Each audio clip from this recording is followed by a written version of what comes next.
E aí, pessoal, sejam muito bem-vindos a esta nossa explicação visual. Hoje, a gente vai mergulhar direto numa análise super estruturada de uma das obras filosóficas mais brilhantes e atemporais de todas, A Conquista da Felicidade, do vencedor do Prêmio Nobel Bertrand Russell.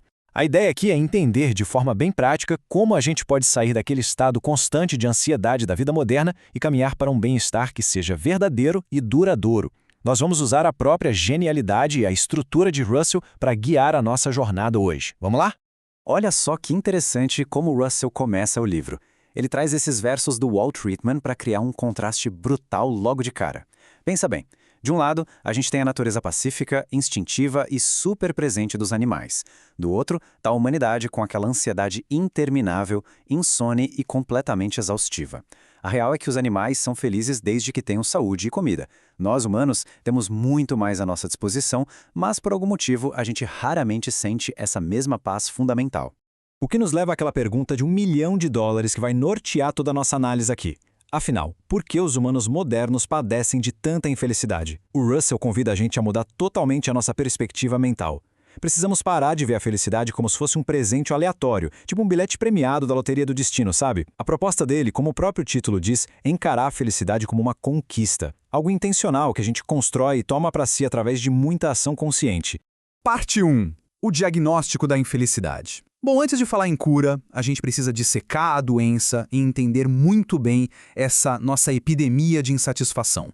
E os sintomas estão literalmente por toda parte, né? Uma ansiedade constante, um tédio profundo, uma fadiga nervosa gigantesca e aquela inveja que chega a paralisar. O mais fascinante na argumentação do autor é que ele não vai buscar teorias distantes. Ele aponta para as coisas super banais do nosso dia a dia. Ele fala daquela tensão absurda nas estradas nos fins de semana, onde todo mundo sai para relaxar, mas acaba sofrendo para ultrapassar o carro da frente. Ele descreve o pessoal forçando uma diversão artificial nas festas, usando álcool só para anestesiar um enorme vazio interno. Tudo isso grita uma exaustão social e psicológica muito forte. Parte 2. A prisão do ego. A tese central do Russell aqui é que o principal motor da nossa miséria psicológica é o fechamento da mente e um foco obsessivo em nós mesmos.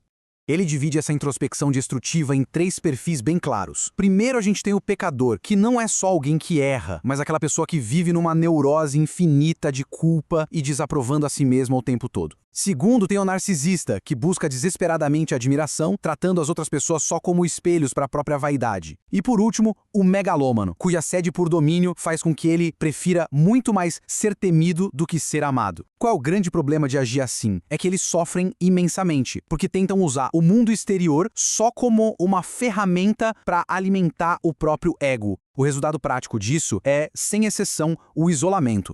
E é bem aí, enclausurado nesses muros do ego, que surge o que ele chama de infelicidade byroniana. É aquele falso orgulho, aquela sensação de superioridade bizarra que certas pessoas sentem por causa da sua própria miséria. Sabe aquela ideia muito comum de que enxergar o mundo com pessimismo e cinismo é sinônimo de grande intelecto? Pois é, o Russell discorda frontalmente disso. Ele deixa muito claro que ser cínico não torna ninguém superior intelectualmente, e usar a tal da tragédia inevitável do universo para justificar a própria falta de alegria é uma falha de lógica das grandes.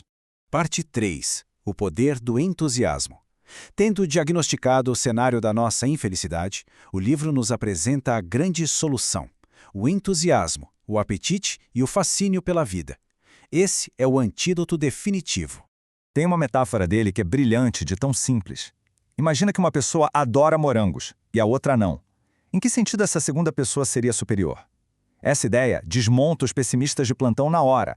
Encontrar um gosto genuíno, um prazer simples pelas coisas do mundo, faz com que a gente seja muito mais bem adaptado à realidade.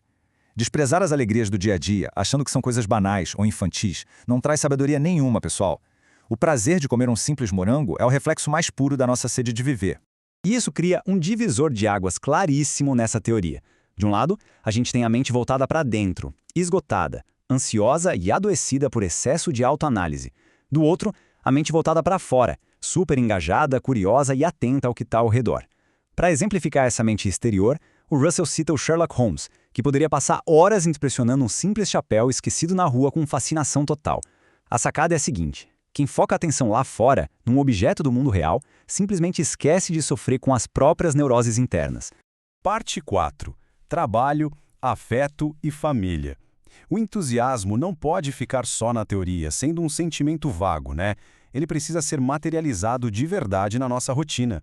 As verdadeiras frentes de batalha da nossa alegria cotidiana ficam muito claras quando a gente compara as posturas. No domínio do trabalho, a abordagem destrutiva é ver tudo puramente como competição e esgotamento. Já a visão construtiva encara o trabalho como uma proteção real contra o tédio e um campo de realização. No campo do afeto, o pior cenário é o vampirismo emocional, que é sugar a energia vital do outro para inflar a própria vaidade. A reciprocidade, por outro lado, nutre uma segurança inabalável. E na família, em vez da tirania exercida pelo controle, a filosofia correta ensina o respeito profundo ao desenvolvimento livre e autônomo dos filhos. O que nos leva a um conceito lindíssimo do livro chamado de O Rio da Vida. Segundo essa visão, a gente nunca vai alcançar a serenidade se ficarmos nos vendo como indivíduos isolados num mundo frio, cuja existência acaba abruptamente do nada. A alegria verdadeira emerge quando nós sentimos que fazemos parte do fluxo contínuo e instintivo da humanidade inteira. Quando a gente constrói laços familiares reais ou foca em deixar uma obra no mundo, deixamos de ser poças de água parada para finalmente nos tornarmos a água corrente desse rio imenso da história. Parte 5. O equilíbrio da resignação. E olha, viver com entusiasmo não significa sair por aí lutando contra moinhos de vento o tempo todo. A conquista exige gerenciar a nossa energia emocional de forma inteligente. A grande chave para uma vida equilibrada está exatamente em transitar entre essas duas engrenagens. O esforço, que é aquela luta intensa e persistente por objetivos que fazem sentido para nós, e a resignação, que não tem nada a ver com o desespero passivo, sabe? É simplesmente a aceitação racional e sensata daquelas intempéries que escapam totalmente do nosso controle. Ter sabedoria é saber exatamente o momento certo de aplicar uma ou outra. E aqui somos convocados a uma reflexão que dói um pouquinho. Pensa bem.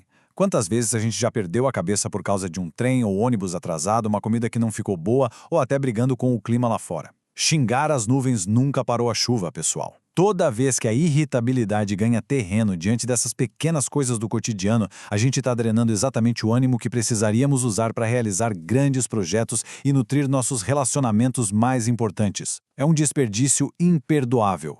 Parte 6. A conquista da felicidade. Chegou o momento de amarrar todas essas ideias que discutimos e aplicar isso na prática. A mensagem principal dessa obra é inegociável. Num universo que é cheio de obstáculos, falhas, doenças e acasos dolorosos, assumir a posição de alguém que exige a felicidade como um direito garantido, como se fosse uma fruta madura que vai cair sozinha na nossa boca, é a receita certinha para o ressentimento crônico. A alegria exige esforço, exige ação proposital e energia investida na direção certa, sempre com o foco no mundo exterior. O perfil da pessoa que triunfa nessa jornada é muito distinto. O indivíduo feliz vive objetivamente. Seus afetos não sufocam, eles libertam. Os interesses dessa pessoa, seja na leitura, nas artes, na ciência, estendem pontes enormes em todas as direções, impedindo que ela fique ilhada nas fronteiras patológicas do próprio umbigo. Essa pessoa curou aquela ruptura interna e passa a se sentir um verdadeiro cidadão do mundo. E para encerrarmos essa nossa reflexão, fica aqui a provocação central que o livro nos deixa, onde o nosso olhar repousa a maior parte do tempo. No espelho impiedoso do egoísmo e das vaidades vazias, ou na imensa riqueza do mundo lá fora. No momento em que conseguimos romper essa parede do ego para observar o vasto horizonte com entusiasmo, a conquista da felicidade ganha o seu impulso definitivo.